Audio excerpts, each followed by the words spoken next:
اب دو مسلمان بھائی آپس میں ملاقات کریں تو زبان سے کہیں السلام علیکم ورحمۃ اللہ وبرکاتہ، اور دوسرا بھی جواب میں کہ السلام علیکم ورحمۃ اللہ وبرکاتہ۔ جب سلام کرنے والا کہے گا السلام علیکم ورحمۃ اللہ وبرکاتہ 30 نیکیاں مل جائیں گی، جواب والا کہے گا وعلیکم السلام ورحمۃ اللہ وبرکاتہ تو اس کو بھی 30 نیکیاں مل جائیں گی۔ حدیث پاک میں ہے، ایک صحابی ہے، اس نے کہا السلام علیکم یا رسول اللہ، السلام علیکہ یا رسول اللہ، پھر وہ بیٹھ گیا، آپ نے فرمایا عشرون، 10 نیکیاں مل گئی۔ پھر دوسرا آیا، اس نے کہا السلام علیکم ورحمۃ اللہ یا رسول اللہ، آپ نے فرمایا 20 20 نیکیاں مل گئی۔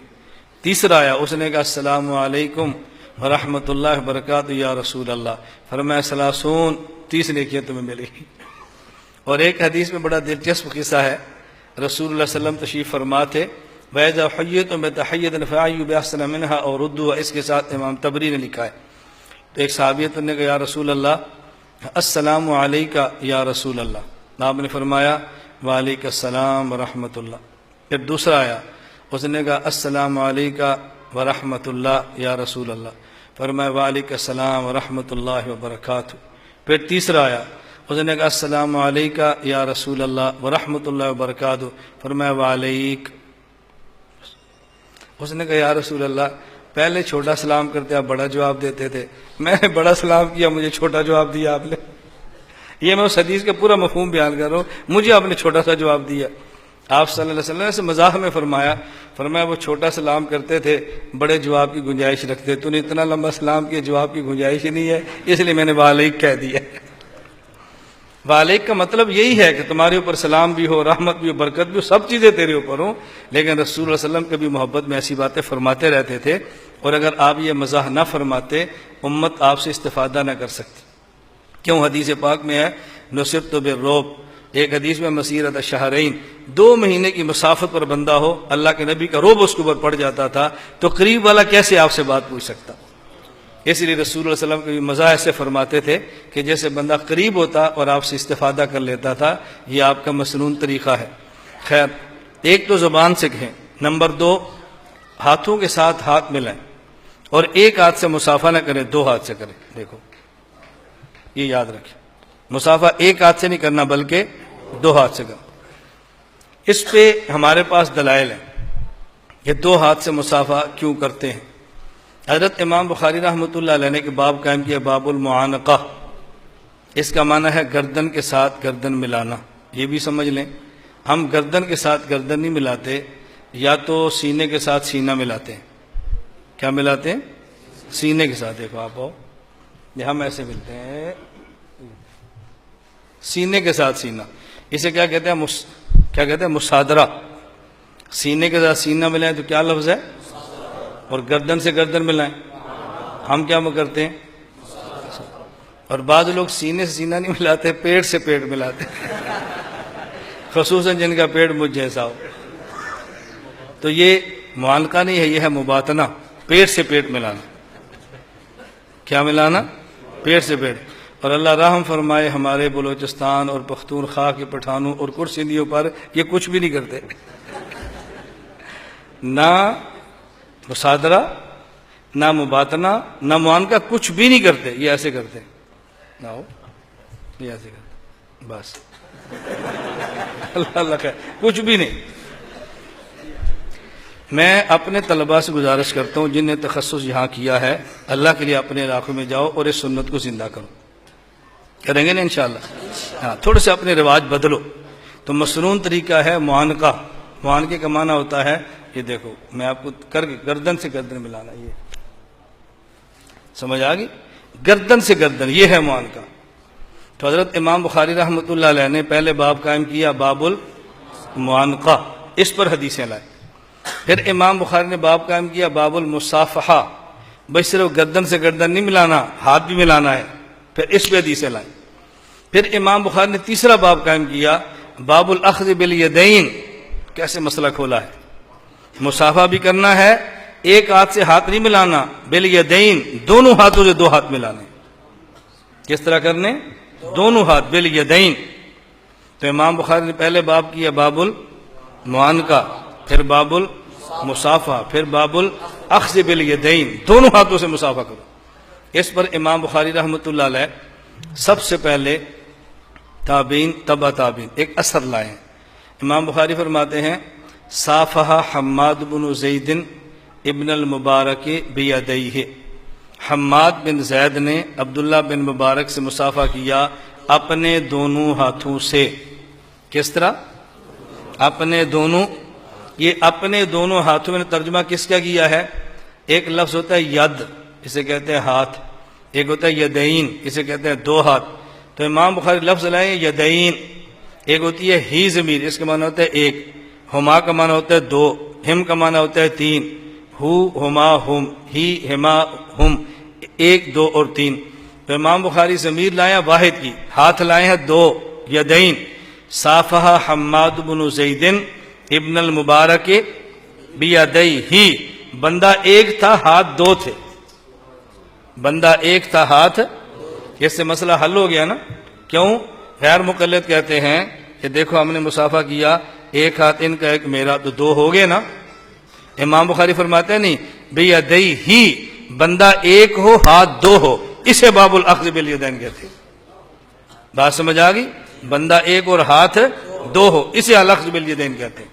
پھر اس کے بعد امام بخاری حدیث بھی لیں عبداللہ بن مسعود رضی اللہ تعالیٰ عنہ کی، اس پر ایک دلچسپ لطیفہ سن۔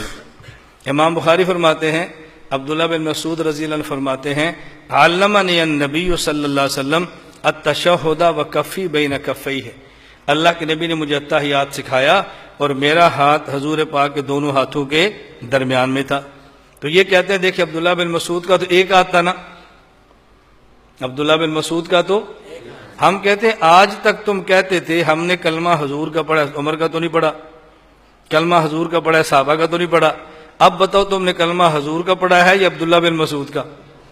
تو اگر حضور کا پڑھا وہ تو کہتے ہیں ان کے دو ہاتھ تھے، اب نبی کی سنت پہ آ جاؤ نا۔ بات سمجھ آ گئی؟ آپ انہیں سمجھاؤ۔ اس پر میں ایک لطیفہ سنا رہا تھا، حضرت مولانا محمد امین اکاڑوی رحمۃ اللہ علیہ حضرت فرماتے تھے اور لکھا بھی ہے، غیر مقلد آیا، اس نے آ کر مسافر کے لیے اپنے ایسے ہاتھ ہاک بڑھایا، حضرت نے ایسے انگوٹھا بڑھا دیا۔ اس نے کہا جی آپ نے انگوٹھا کیوں بڑھایا ہے؟ فرمایا تو نے ایک ہاتھ کیوں بڑھایا؟ جبکہ صحیح بخاری میں ہے، عبداللہ بن مسعود فرماتے ہیں کہ میرا ہاتھ حضور کے دونوں ہاتھوں کے درمیان تھا، نبی پاک کے دو ہاتھ تھے، تو نے ایک ہاتھ کیوں بڑھایا؟ اس نے کہا جی میں کوئی نبی تو نہیں ہوں نا۔ تو حضرت نے فرمایا کہ میں کوئی صحابی ہوں، تو نے ایک ہاتھ بڑھایا تاکہ پتہ چلے کہ نبی نہیں ہے، میں نے انگوٹھا بڑھایا تاکہ پتہ چلے کہ صحابی بھی نہیں ہے۔ اب اس کا ان کے پاس کوئی جواب نہیں تھا۔ بات سمجھ آ گئی؟ اس کا ان کے پاس کوئی جواب نہیں تھا۔ بس اوقات ایسی باتیں فرمایا کرتے تھے بات سمجھانے کے لیے۔ خیر میں سمجھا رہا تھا کہ مسئلہ آپ ذہن پہ رکھ لیں، بات ذہن میں آ گئی ہے، اتنی بات ذہن میں رکھ لیں۔ یہ حضرت عبداللہ بن مسعود فرماتے تھے کہ میرا ہاتھ رسول اللہ صلی اللہ علیہ وسلم کے دونوں ہاتھوں کے درمیان تھا۔ ان کا مقصد یہ نہیں تھا کہ میرا ایک ہاتھ تھا، وہ سمجھانا چاہ رہے تھے کہ میرا ہاتھ اتنا برکت والا ہے، اس کے ادھر بھی حضور کا ہاتھ تھا، ادھر بھی حضور کا ہاتھ تھا۔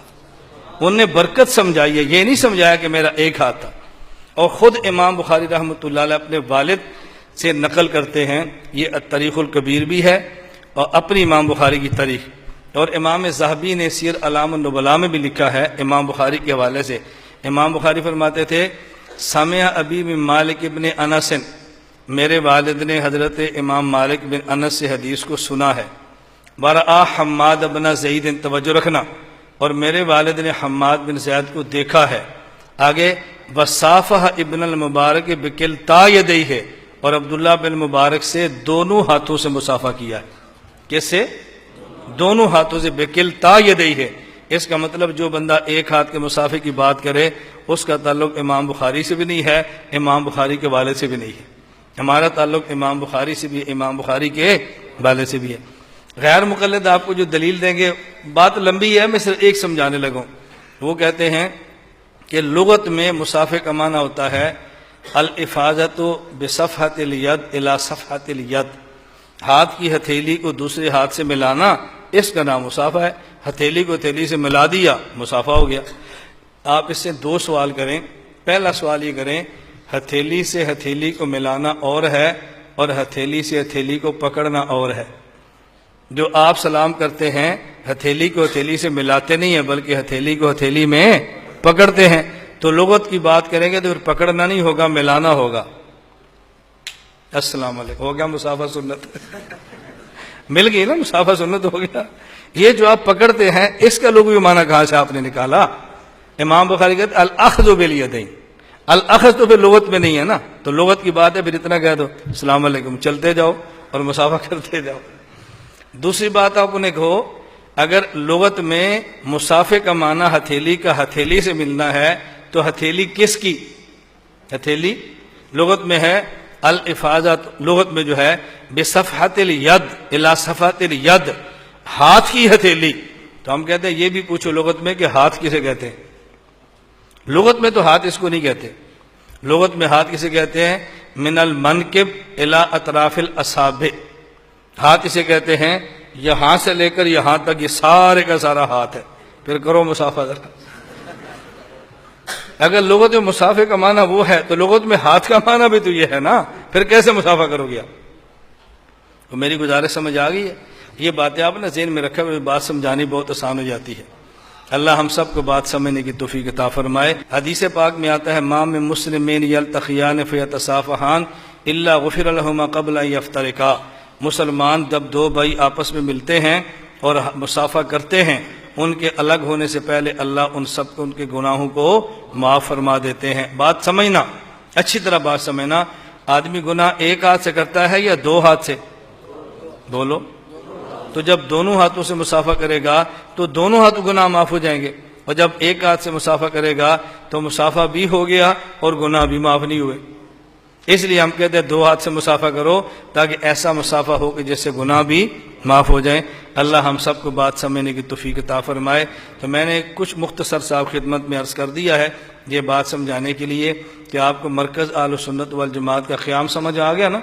ہم شبہات دور کر کے عقائد کی اصلاح بھی کرتے ہیں اور خواہشات کو صاف کر کے اعمال کی اصلاح بھی کرتے ہیں، اس لیے دینی درسگاہ بھی ہے اور حوال کی خانقاہ بھی ہے۔ ہم نے دونوں چیزوں کا اہتمام کیا ہے۔